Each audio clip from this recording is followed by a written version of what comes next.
Boeing alcanzó un par de hitos reales en agosto, uno que es probablemente bueno y otro que es, bueno, digamos menos bueno. Y mientras toda la industria de la aviación atraviesa un verano agitado, al menos en el hemisferio norte, también han enfrentado dolores de cabeza bastante inusuales. Sí, es momento de otro de nuestros resúmenes mensuales de noticias de aviación, donde repasamos las principales historias en evolución que afectan a la industria y también otros asuntos más pequeños que quizá no den para un video completo, pero que igual vale la pena conocer. Como en ocasiones anteriores, vamos a comenzar con Boeing, que ha seguido su reciente tendencia con algunas noticias positivas, aunque aún mezcladas con preocupaciones. La primera historia es sobre el CEO de la compañía, Kelly Ortberg. El 8 de agosto marcó el primer aniversario desde que Ortberg asumió como CEO de Boeing. Y, en caso de que no lo supieras, antes de eso había pasado varios años como CEO de Rockwell Collins y después de Collins Aerospace. Luego se retiró en el 2021 tras la fusión de Collins con Raytheon para formar RTX, lo que significa que Ortberg en realidad salió del retiro para dirigir Boeing. Ahora, no voy a hacer un perfil completo de Ortberg hoy, ya lo hicimos en un video anterior, pero lo clave aquí es que Ortberg es ingeniero y que en sus trabajos previos ya había colaborado de cerca con los ingenieros de Boeing, ya que Rockwell Collins fabricaba aviónica y otros sistemas clave para varios aviones Boeing. Así que, aunque Ortberg no es un nombre originalmente de Boeing, tampoco es ajeno a la industria y desde temprano en su gestión tomó medidas alentadoras como mudarse con su familia a Seattle y buscar consejo de personalidades positivas de Boeing como Alan Mulally. Pero la verdad es que Ortberg realmente no tuvo tiempo de aclimatarse a su nuevo trabajo en Boeing. Como explicó Scott Hamilton en Liaham News, Ortberg llegó a la compañía cuando aún estaban en una especie de caída libre tras el desprendimiento del tapón de puerta de un Boeing 737 MAX 9. Y solo un mes después de haberse sentado en su nuevo escritorio, Boeing debía renovar el contrato con su sindicato más grande y poderoso, el IAM 751, que representaba a unos 30,000 trabajadores en las instalaciones de Boeing. Y como vimos en otros videos, había mucho enojo latente entre Boeing y sus trabajadores, pues la cultura de la compañía se había ido alejando poco a poco de su gran pasado de ingeniería. Así que en eso fue que Ortberg quedó inmerso en agosto de 2024. Bastante cambio radical tras un retiro tranquilo, ¿verdad? Entonces, ¿cómo le ha ido en este primer año? Bueno, esa negociación con los trabajadores del IAM 751 terminó en una larga y amarga huelga que, en realidad, no sorprendió a nadie. Duró casi 2 meses completos, y al menos parte de la hostilidad entre la dirección de la empresa y los trabajadores pareció deberse a decisiones de Ortberg, como la llamada mejor y última oferta de Boeing, que presentaron sin consultar con la dirigencia sindical, y eso ocurrió apenas 2 semanas después de iniciada la huelga, lo que obviamente no cayó nada bien. Pero tras la huelga vimos algo mucho más alentador. Las líneas de producción del 737 MAX, así como las del 767 y las de los cargueros 777, permanecieron cerradas durante la huelga, lo que significó un costo enorme. Pero la producción no se reanudó hasta más de un mes después de terminada la huelga. Y por supuesto, tras una pausa así, uno espera cierta demora, quizá de una semana, pero no de un mes entero. En cambio, parece que Boeing decidió aprovechar ese tiempo muerto para intentar poner la casa en orden. Ortberg hizo que la compañía se enfocara en mirar hacia adentro, en su propia cultura, antes de volver a arrancar. Y eso fue a pesar de la presión de todos sus clientes que querían recibir sus nuevos aviones. Así que eso fue definitivamente algo positivo. Ahora bien, aún queda mucho trabajo por hacer para que Boeing regrese a sus viejos días de gloria.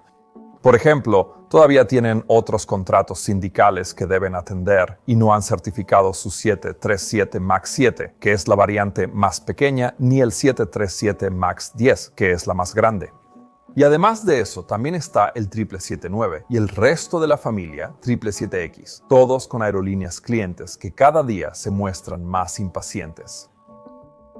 Y en una nota más sombría, además del primer aniversario de Ortberg, en agosto de este año, hubo otro hito cuestionable para Boeing. Ese fue el momento en que la familia 737 perdió su último récord frente a la familia Airbus A320.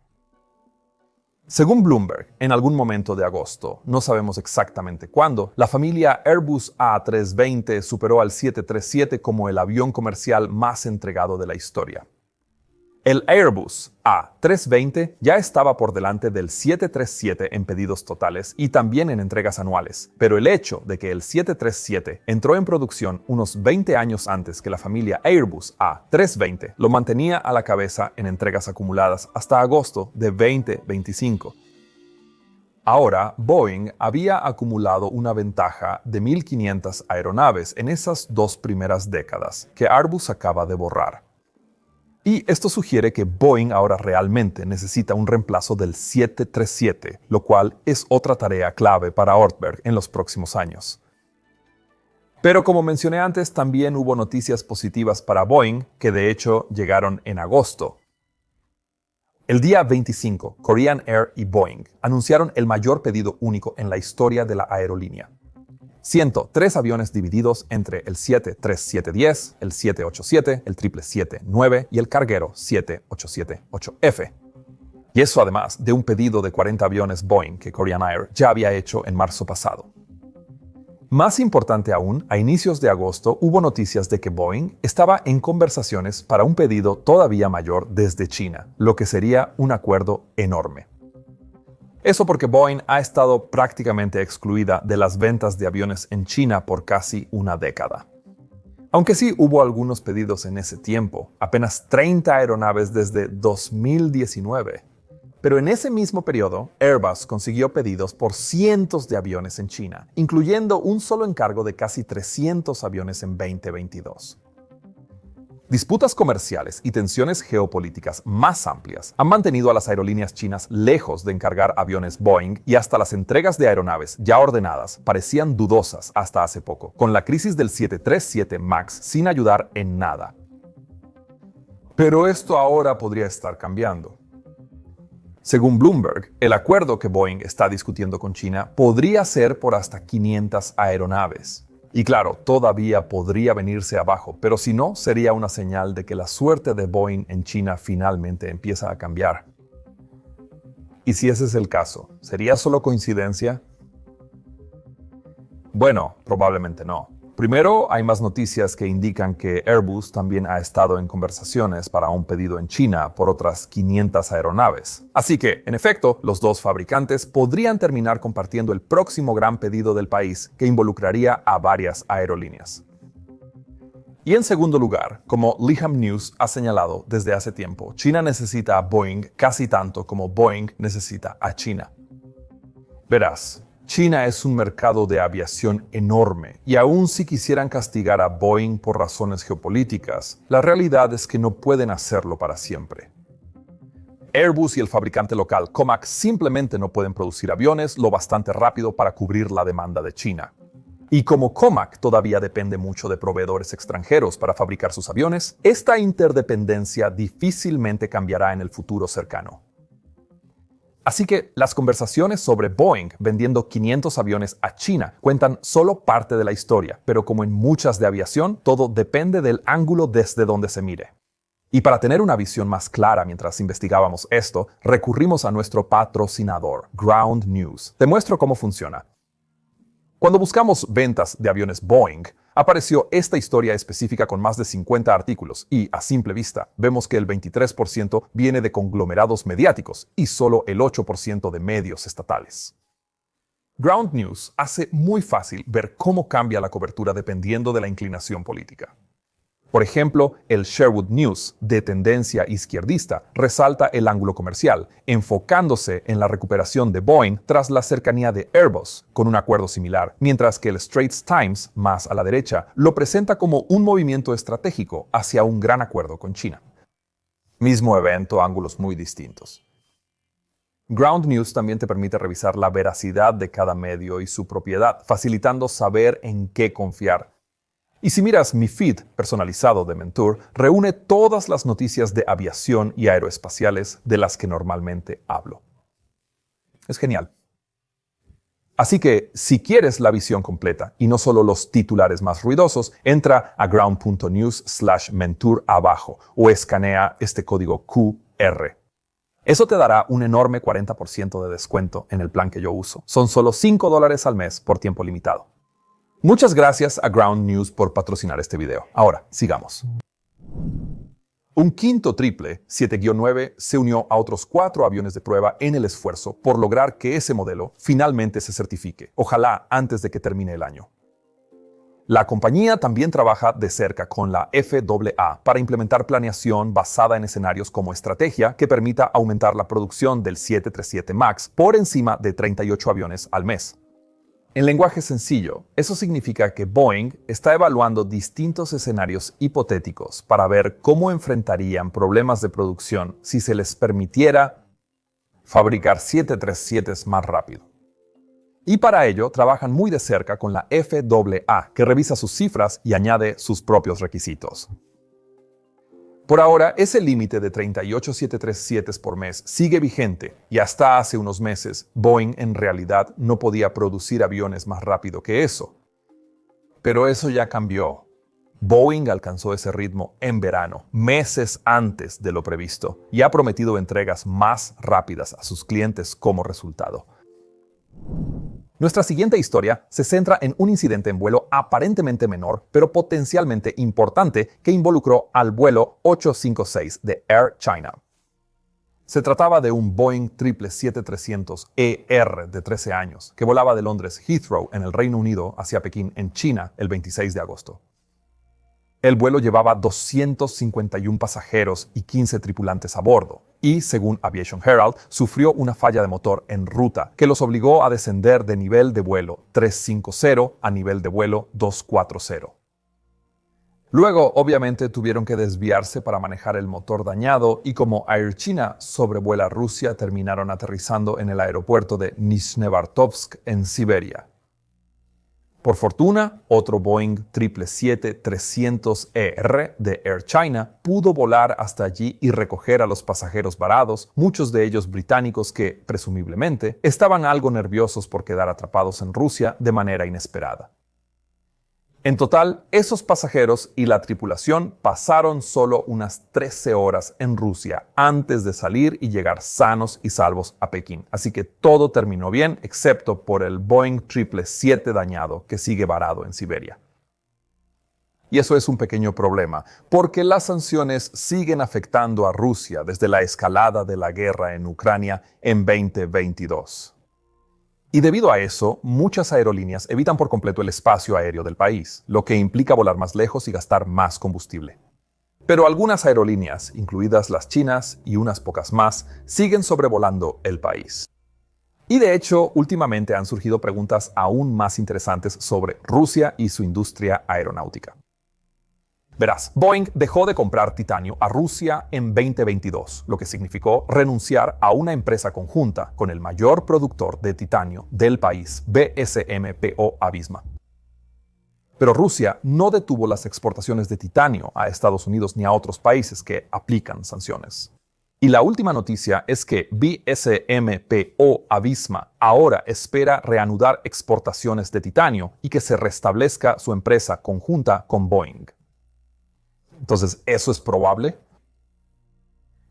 Bueno, eso obviamente depende de cómo evolucione la guerra en Ucrania. Pero sinceramente, si Boeing y Airbus ya encontraron proveedores alternativos con menos riesgos geopolíticos, es difícil imaginar que vuelvan a Rusia. Aunque supongo que nunca digas nunca. Ahora, para nuestra siguiente historia, veremos algo que recibió mucha atención en las noticias este agosto y sobre lo cual ya hice un video en Mentour Pilot hace mucho tiempo. Y la razón por la que generó tanta atención fue porque algunos pasajeros lo sintieron tan fuerte que decidieron demandar a Delta United Airlines. Y es el tema de los asientos de ventana, o más específicamente aquellos que en realidad no tienen ventana al lado. Ahora, en caso de que nunca lo hayas visto, sí, hay aviones, incluido el Boeing 737 que yo vuelo, que no tienen ventana en una o más filas. Entonces, ¿por qué ocurre eso? Bueno, en el caso del 737, si miras aproximadamente donde el borde de ataque del ala se une al fuselaje, verás que falta una ventana a cada lado. Y eso se debe a que el aire que todos respiramos en vuelo proviene de los motores antes de la combustión, por lo que está limpio. Ese aire luego se procesa y se enfría, y después debe llegar al techo del avión para alcanzar las boquillas orientables sobre tu asiento, así como a los ductos laterales. Y ese aire pasa por tuberías en la pared justo en el lugar de esas ventanas que faltan. Debo señalar aquí que el 737 no es el único avión con esa disposición. El Boeing 757 también la tiene, y muchos Airbus A320-1 presentan un arreglo de ventanas similar. Ahora, obviamente nada de esto es novedad para nadie. Los Boeing 737, 757 y los Airbus A320-1 se fabrican así desde hace décadas. Pero la razón por la que United y Delta están siendo demandadas es porque supuestamente no marcaron esos asientos en sus páginas web para advertir que no tenían ventana, como si hacen otras aerolíneas. Esto significó que varios clientes aparentemente pagaron extra para elegir esos asientos, esperando una buena vista, y luego, comprensiblemente, se molestaron al encontrarse junto a una pared. Lo más importante es que las demandas colectivas incluyen a más de 1 millón de pasajeros por aerolínea, lo que podría resultar muy costoso si prosperan y además sentar un precedente para otras aerolíneas que no advierten sobre estos asientos específicos. Un poco tonto, pero también algo gracioso. Nuestra siguiente historia trata de algo que la industria de la aviación, o en realidad cualquier industria, no quiere, especialmente en una temporada alta de verano: las huelgas. La que probablemente más atención recibió este mes fue la del personal de cabina de Air Canada. Esa huelga involucró a unos 10.400 auxiliares de vuelo que se declararon en paro el 16 de agosto, forzando a la aerolínea a detenerse por completo. Air Canada transporta alrededor de 130,000 pasajeros diarios, quienes tuvieron que ser reubicados o compensados, lo que obviamente generó caos en plena temporada alta. 3 días después, la Junta de Relaciones Laborales de Canadá declaró la huelga ilegal y ordenó al personal regresar al trabajo, pero su sindicato decidió desafiar esa decisión. El tema central era la forma en que se pagaba a la tripulación de cabina, ya que no se incluía el tiempo de embarque y desembarque, algo que en realidad ocurre en muchas aerolíneas. El sindicato argumentaba que, al considerar el tiempo real trabajado, los auxiliares ganaban alrededor de un 30% menos por hora que el salario mínimo federal canadiense. Incluso con la oferta mejorada de la aerolínea, hecha pocos días después de iniciada la huelga, el sindicato dijo que el pago seguía estando por debajo del mínimo. Pero al final, una nueva mejora en la oferta convenció al sindicato y el personal de cabina regresó al trabajo el 20 de agosto. En la oferta final, la aerolínea aceptó compensar a la tripulación por 1 hora antes del vuelo en aviones de fuselaje estrecho, o 70 minutos en aviones de fuselaje ancho, al 50% de su tarifa, que pasaría al 70% después de 4 años. Pero, lamentablemente, ese no fue el fin de la disrupción.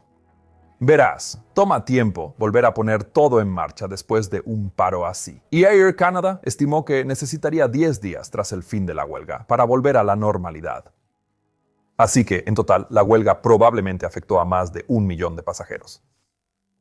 Ahora bien, hay bastante más por discutir aquí, más allá del alcance de este video, incluyendo temas como el cálculo de los tiempos de bloque, la forma en que eso afecta horarios de tripulación, pago de pilotos y auxiliares y la compensación a pasajeros por retrasos.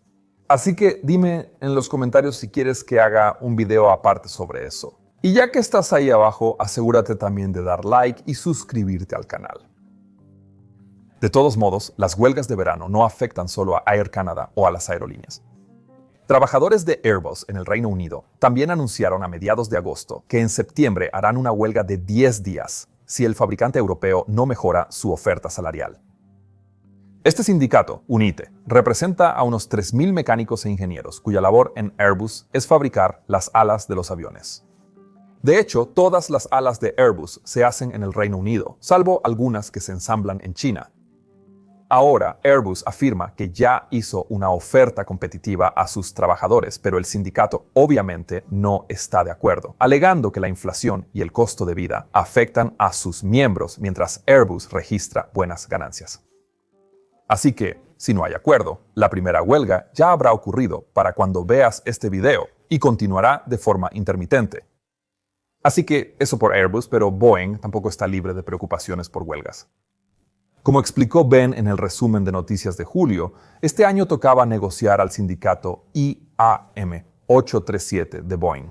Y estos son los trabajadores que construyen aviones de combate como el FA-18 y el F-15 en San Luis, Missouri, donde también fabrican componentes de ala para el nuevo 777X. En julio dijimos que una huelga era posible. Y efectivamente, eso fue lo que pasó el 4 de agosto. Y mientras grabamos este video, en los últimos días de agosto, la huelga aún sigue sin un final a la vista. Ahora, Boeing mejoró su oferta inicial, pero el sindicato, que representa a 3.200 trabajadores, la rechazó. Y las negociaciones aparentemente se rompieron por completo el 27 de agosto, sin fecha para retomarlas.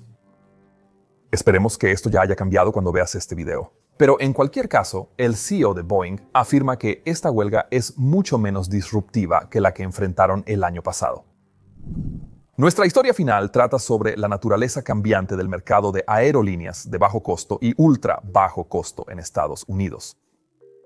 Ya hemos hablado de esto en videos anteriores, explicando que aerolíneas como Spirit y Southwest han revisado en los últimos años sus modelos de bajo costo y Spirit además ha enfrentado serios problemas financieros, mientras Southwest anda ocupada reinventándose tras abandonar la política de asientos libres, introducir opciones premium y ahora cobrar por equipaje por primera vez. Pero, ¿es justo decir que las aerolíneas de bajo costo están en declive? ¿O existen excepciones a esta tendencia? Bueno, durante el último mes, los problemas de Spirit parecen confirmar la tendencia negativa que ya habíamos visto. La aerolínea salió de un proceso de reestructuración hace unos meses, pero sigue viendo baja demanda en sus rutas clave y sus reservas de efectivo están cada vez más bajas. Las acciones de la aerolínea desde la reestructuración han perdido un 42% de su valor. Así que la última noticia es que Spirit ahora busca nuevos asesores para evaluar sus opciones. Pero curiosamente, la mala suerte de Spirit no parece estar afectando a Frontier, otra aerolínea ultra low cost con sede en Denver, activa en muchos de los mismos mercados que Spirit. Frontier ha intentado comprar Spirit varias veces. Primero en 2022 antes de la fallida oferta de JetBlue y luego otra vez este año, pero la junta de Spirit se ha negado. La noticia interesante de Frontier es que ven los problemas de Spirit y Southwest como una oportunidad creciente. A pesar de la falta de demanda de Spirit en rutas clave, Frontier cree que puede tener éxito donde Spirit falló. ¿Pero cómo? Bueno, parte de los problemas de flujo de caja de Spirit se deben a aviones en tierra por fallas en motores Pratt & Whitney. Al momento de grabar esto, Spirit tenía 38 de sus 91 Airbus A320neo fuera de servicio, mientras Frontier solo tenía 6 Airbus A320neo parados de sus 82 aviones. Y eso obviamente marca una gran diferencia en costos. Luego está Southwest, que prueba cosas nuevas como añadir su primer destino internacional desde 2021, St. Martin, en el Caribe. Pero curiosamente, Frontier cree que el hecho de que Southwest ahora también cobre por equipaje facturado jugará a su favor. Verás, las maletas gratis eran un factor diferenciador clave para muchos pasajeros, así que Frontier piensa que el cambio de Southwest niveló el terreno de juego. Obviamente hay mucho más detrás. Frontier también introdujo opciones premium alejándose de un modelo ultra low cost puro, pero todo esto muestra que, aunque sigamos viendo cambios en las aerolíneas de bajo costo, nada de esto significa que estén desapareciendo. ¿Pero qué opinas tú? ¿Estás de acuerdo? ¿Y hay otras noticias de aviación de agosto que deberíamos seguir? Cuéntanos en los comentarios. Y si encuentras interesantes estos videos, espero que también sigas el podcast de Ben y mío, Captain Speaking, disponible aquí en YouTube, en Spotify o en cualquier lugar donde escuches tus podcasts favoritos. Allí vemos todo, Desde noticias de aviación analizadas desde nuestra perspectiva de pilotos, hasta compartir historias de vida y aprendizajes, porque, ¿por qué no? Pero también respondemos tus preguntas, así que asegúrate de enviarlas en la plataforma que prefieras. Mi nombre es Peter Hornfeld y estás viendo Mentor Now. Que tengas un día absolutamente fantástico y nos vemos la próxima. Adiós.